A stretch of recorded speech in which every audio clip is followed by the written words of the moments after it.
Canada or New Zealand? Which country is better in 2026 for PR, work, and study? Both are beautiful, peaceful, and full of opportunities. But when it comes to immigration, jobs, and cost of living, the story changes completely. In this video, I'll break down everything you need to know, from PR and work permits to lifestyle and weather, so you can decide which country truly fits your future dreams. Stay tuned till the end, because I'll give you my final verdict that might surprise you. Segment 1. Immigration and PR.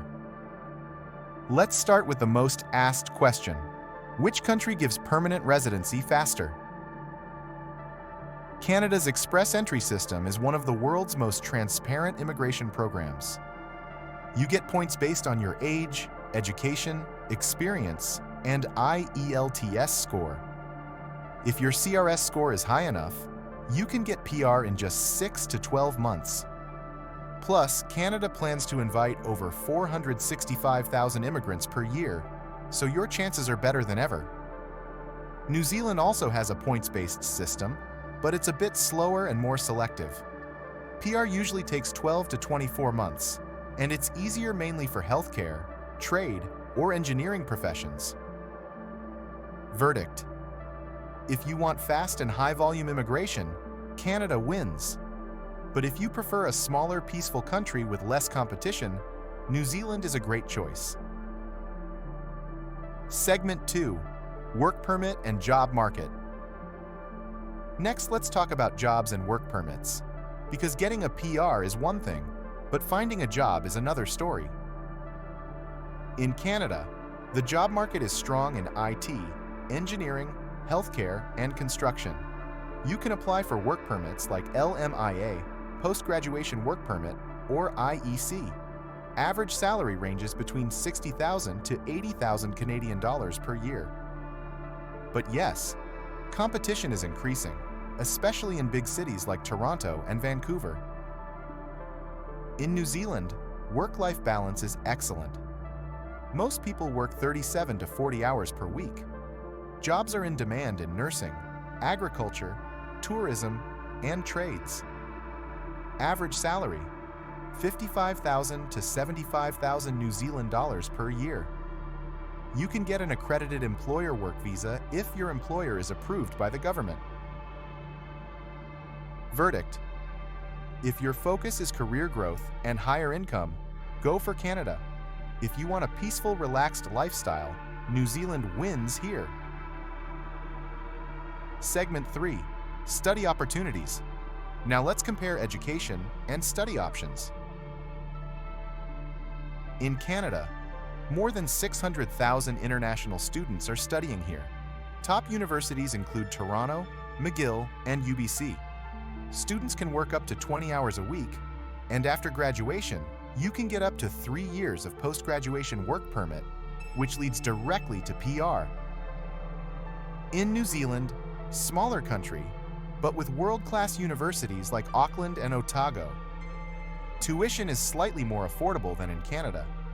Post-study work visa is up to 3 years, and the student life is very safe and calm.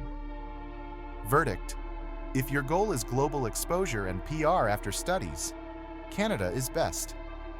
If you prefer small classes and peaceful surroundings, New Zealand is perfect. Segment 4. Cost of living. All right, let's talk about the real deal: money. In Canada, rent, 1 bedroom, around 1,500 to 2,000 Canadian dollars per month. Groceries: if you are single, Canadian dollars, $400 to $600. And if you have a family, then $800 to $1,200. Transportation: around 120 Canadian dollars. And if you own a car, then expense will change accordingly based on insurance and other factors. Total monthly cost: around 2,000 to 4,000 Canadian dollars. In New Zealand, rent, 1 bedroom, 1,500 to 2,000 New Zealand dollars. Groceries, 400 to 500 New Zealand dollars. Transportation, 120 to 160 New Zealand dollars. Total monthly cost, around 2,000 to 3,600 New Zealand dollars. Verdict: both are expensive, but New Zealand offers a slightly better balance, cheaper healthcare, smaller cities, and less crowd. Segment 5. Weather and climate. When it comes to weather, both Canada and New Zealand offer stunning natural beauty, but their climates are completely different. Canada stretches across 6 time zones, so weather varies a lot, from freezing Arctic cold in the north to mild coastal winters in British Columbia. However, in recent years, global warming has shortened the winters, making them milder and less harsh in many areas. Summers are now longer, warmer, and perfect for outdoor adventures like hiking and lakeside trips. New Zealand, on the other hand, enjoys a temperate climate with mild winters and warm summers. Because it's in the southern hemisphere, seasons are opposite to Canada, meaning Christmas comes in summer. New Zealand's weather can change quickly, but it rarely reaches extremes like Canada's cold. If you love snowy winters and colorful fall seasons, Canada still wins. But if you prefer green hills, ocean breeze, and year-round mild weather, New Zealand might be your dream. Verdict: Canada gives you a full 4-season experience, now with milder winters, while New Zealand offers a gentle coastal climate all year long.